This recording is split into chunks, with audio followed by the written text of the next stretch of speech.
नमस्कार, आदाब, सत श्री अकाल। मेरा नाम है अश्विनी कुमार। एस भारत के तमाम दर्शकों को स्वाधीनता दिवस की हार्दिक शुभकामनाएं। आज हमारा देश 79वां स्वतंत्रता दिवस मना रहा है। आप सभी दर्शकों को एस भारत की तरफ से स्वतंत्रता दिवस की हार्दिक शुभकामनाएं। क्या आपने लाल किले से नरेंद्र मोदी का भाषण सुना? पूरे भाषण में उन्होंने सबसे ज्यादा किस चीज को रेखांकित किया? आपको कौन सी चीज सबसे ज्यादा खटकी? आपने किस चीज को पकड़ा? जो भी लगा हो, लेकिन जो चर्चा उड़ी वो यह कि क्या लाल किले के प्राचीर से यह नरेंद्र मोदी का आखिरी भाषण था? गौर कीजिए, पहली बार उन्होंने लाल किले से आरएसएस की तारीफ की है। आज मैं बहुत गर्व के साथ एक बात का जिक्र करना चाहता हूं। आज से 100 साल पहले एक संगठन का जन्म हुआ, राष्ट्रीय स्वयंसेवक संघ। 100 साल की राष्ट्र की सेवा एक बहुत ही गौरवपूर्ण स्वर्णिम पृष्ठ है। आखिर संघ का देश की आजादी में क्या योगदान है? पहला सवाल तो ये है, ये तो ऑन रिकॉर्ड है कि जब बापू ने अंग्रेजों भारत छोड़ो आंदोलन छेड़ा तो संघ के सबसे बड़े नेता अंग्रेजों की गोद में बैठकर स्वतंत्रता आंदोलन के सेनानियों को धोखा दे रहे थे। और संघ कभी भी नहीं चाहता था कि 1947 में भी देश को आजादी मिले। और आजादी से लेकर तिरंगे और संविधान तक को संघ ने हमेशा अपमानित किया। 1947 में आरएसएस के मुख्य पत्र ऑर्गेनाइजर में प्रकाशित एक लेख में दावा किया गया कि तिरंगा हिंदुओं द्वारा कभी स्वीकार या सम्मानित नहीं किया जाएगा, और यह भी कि 3 रंगों वाला ध्वज मनोवैज्ञानिक रूप से हानिकारक और देश के लिए नुकसानदायक है। आरएसएस के दूसरे सत्संग चालक एमएस गोलवलकर ने अपनी किताब बंच ऑफ थॉट्स में तिरंगे को राष्ट्रीय ध्वज के रूप में अपनाने की खुली चुनौती दी, उसकी आलोचना की। तिरंगे को लेकर संघ की नफरत की इंतहा यह थी कि आजादी के बाद 54 साल तक उसने स्वतंत्रता दिवस और गणतंत्र दिवस पर भी राष्ट्र ध्वज नहीं लहराया अपने मुख्यालय पर। और 2001 में राष्ट्रीय प्रेमी युवा दल के 3 नौजवानों ने आरएसएस के नागपुर मुख्यालय में जबरन तिरंगा फहराने की कोशिश की तो उनके खिलाफ मुकदमा कर दिया गया। राष्ट्रप्रेम की नौटंकी की पोल पट्टी खुलने के बाद संघ ने तो 2002 से अपने मुख्यालय में तिरंगा फहराना शुरू किया साहब। लेकिन फिलहाल मामला यह नहीं है। मामला यह है कि जिन मोदी ने प्रधानमंत्री बनने के बाद संघ को हमेशा हाशिए पर फेंक रखा, उन्हें लाल किले से उसकी झूठी महिमा को गाना पड़ा। असल में ऐसा करते हुए मोदी गिड़गिड़ाते हुए नजर आ रहे थे, थके हुए, हताश और परेशान, जैसे उन्हें खुद ही अपनी बात पर भरोसा न हो। देखिए, पूरे भाषण में मोदी ने एक ही चीज को रेखांकित किया, अपनी सत्ता की भूख को। और इससे भी आगे बढ़कर बात करें तो नरेंद्र मोदी ने अपने आप को उनके उत्तराधिकारी के तौर पर देख रहे 2 बड़े नेताओं का पत्ता काट दिया। उत्तर प्रदेश के मुख्यमंत्री योगी आदित्यनाथ का और केंद्रीय गृह मंत्री अमित शाह का। और इन्हीं दोनों का नहीं, ऐसे तमाम लोगों का जो सोच रहे थे कि प्रधानमंत्री की कुर्सी खाली होगी तो उनका भी नंबर लग सकता है। मैंने एक संकल्प लिया है, मुझे आपके आशीर्वाद चाहिए, कोटि कोटि देशवासियों के आशीर्वाद चाहिए। और आशीर्वाद किस लिए चाहिए? क्योंकि नरेंद्र मोदी की सत्ता की भूख शांत नहीं हुई है। या कहिए, उन्होंने ऐलानिया तौर पर कह दिया कि 11 साल में वह जो करना चाहते थे नहीं कर पाए, उनसे हो नहीं पाया। इसलिए वह कह रहे हैं कि मुझे 2 टर्म और चाहिए, कम से कम 2 बार और प्रधानमंत्री बनाओ। मैंने एक संकल्प लिया है, मुझे आपके आशीर्वाद चाहिए, कोटि कोटि देशवासियों के आशीर्वाद चाहिए। क्योंकि समृद्धि कितनी ही क्यों न हो, अगर सुरक्षा के प्रति उदासीनता बरतते हैं तो समृद्धि भी किसी काम की नहीं रहती। और इसलिए सुरक्षा का महत्व बहुत बड़ा है। और इसलिए मैं आज लाल किले की प्राचीर से कह रहा हूं, आने वाले 10 साल में 2035 तक राष्ट्र के सभी महत्वपूर्ण स्थलों, जिनमें सामरिक के साथ साथ सिविलियन क्षेत्र भी शामिल है,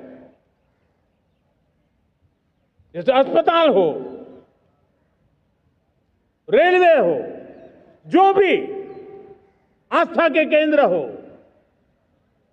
उन्हें टेक्नोलॉजी के नए प्लेटफॉर्म द्वारा पूरी तरह सुरक्षा का कवच दिया जाएगा। फिर से सुनिए और ध्यान से सुनिएगा। आने वाले 10 साल 2035 तक मैं ये राष्ट्रीय सुरक्षा कवच का विस्तार करना चाहता हूं, मजबूती देना चाहता हूं, आधुनिक बनाना चाहता हूं, और इसलिए कोटि कोटि देशवासियों के आशीर्वाद चाहिए। देखिए, अभी मोदी के 3.5 साल बचे हुए हैं इस वाले कार्यकाल के, लेकिन अभी से वह भूमिका बनाना शुरू कर चुके हैं कि मैं रिटायरमेंट होने नहीं जा रहा हूं, या कम से कम मैं रिटायर होना नहीं चाहता। और 10 साल का मतलब होता है 2029 का चुनाव, फिर 2034 का भी चुनाव। आने वाले 10 साल में 2035 तक 2029 के चुनाव में मोदी लगभग 80 साल के होने वाले होंगे, और 10 साल मान लें तो मोदी 85 साल की उम्र तक प्रधानमंत्री बने रहने का सपना देख रहे हैं। इसका मतलब यह हुआ कि योगी आदित्यनाथ और अमित शाह कम से कम यह दो नेता उछल कूद न मचाए। यह दो नेता इसलिए कि समय समय पर इन्हीं दोनों के नाम नरेंद्र मोदी के उत्तराधिकारी के रूप में सबसे ज्यादा उछाले जाते हैं। आज लाल किले की प्राचीर से कह रहा हूं, आने वाले 10 साल में कोटि कोटि देशवासियों के आशीर्वाद चाहिए। नरेंद्र मोदी को यह पता है कि संघ अब उन्हें एक दिन भी प्रधानमंत्री की कुर्सी पर नहीं देखना चाहता। वह पार्टी में मोदी की एक नहीं चलने दे रहा है। लगभग 3 साल होने को है जब भाजपा के राष्ट्रीय अध्यक्ष का चुनाव नहीं हुआ है। मोदी ने हर तिकड़म भिड़ा ली कि जेपी नड्डा की तरह ही किसी और रबर स्टैंप को बैठा दिया जाए, लेकिन संघ ने कह दिया ना तो ना। ऐसे में मोदी 10 साल तो क्या, अगले 3.5 साल भी संघ की मर्जी के बिना प्रधानमंत्री बने नहीं रह सकते। इसलिए उन्होंने अगले 10 साल का जुमला उछाला है कि किसी भी तरह से उन्हें कम से कम अपना कार्यकाल पूरा करने का मोहलत मिल जाए। देश का हर नागरिक सुरक्षित महसूस करे। किसी भी प्रकार की टेक्नोलॉजी हम पर वार करने आ जाए, हमारी टेक्नोलॉजी उससे बेहतर सिद्ध हो। और इसलिए आने वाले 10 साल 2035 तक मैं ये राष्ट्रीय सुरक्षा कवच का विस्तार करना चाहता हूं। असल में मोदी देश के लिए नहीं, अपने लिए कवच बनाना चाहते हैं। वह समझ चुके हैं कि उनके पैरों तले से जमीन खिसक रही है और खिसकती ही जा रही है। और अगर बिहार चुनाव के नतीजे भाजपा के मन मुताबिक नहीं रहे तो नरेंद्र मोदी की उल्टी गिनती उसी दिन से शुरू हो जाएगी। आज लाल किले की प्राचीर से कह रहा हूं, आने वाले 10 साल में 2035 तक। अब सवाल है कि क्या संघ मोदी का इतनी मोहलत देने के बारे में दूर दूर तक विचार भी कर रहा है? और इससे भी पहले का सवाल कि क्या देश की जनता नरेंद्र मोदी को मुक्तिदाता की तरह देखती है? इसका जवाब हर कोई जानता है, सिवाय खुद नरेंद्र मोदी के। उन्हें अभी भी लगता है कि वह देश के लोगों को अपने जुमलों के जाल में लपेट सकते हैं। देश सुदर्शन चक्र मिशन लॉन्च करेगा।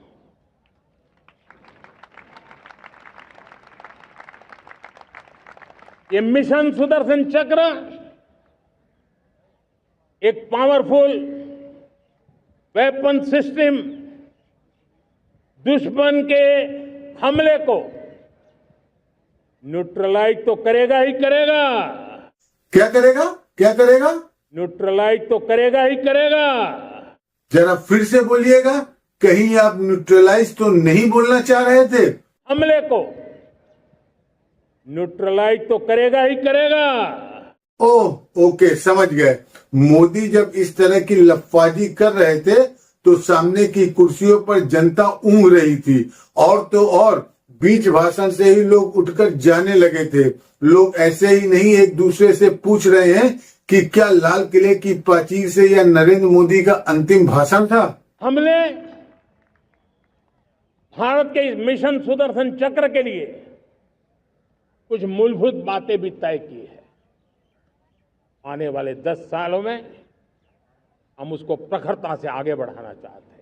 प्रधानमंत्री की कुर्सी से उतरना कौन चाहता है माननीय, लेकिन सवाल है कि जनता को छोड़िए, क्या खुद भाजपा और संघ भी मोदी को 10 साल और देने को तैयार है। सत्ता की भूख हो तो ऐसी।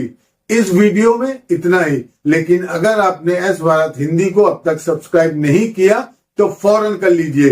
बेल आइकॉन दबाइए, घंटी जैसी आकृति, लाइक कीजिए और कमेंट करके बताइए हमारा यह वीडियो आपको कैसा लगा। धन्यवाद। स्वतंत्र और आजाद पत्रकारिता का समर्थन कीजिए, सच में मेरा साथी बनिए। बहुत आसान है दोस्तों, इस सब्सक्राइब बटन को क्लिक करिए और हमारे चैनल को सब्सक्राइब करिए। साथ में बगल में बेल आइकॉन को दबाइए, जिससे हमारी हर खबर आप तक सबसे पहले पहुंच सके।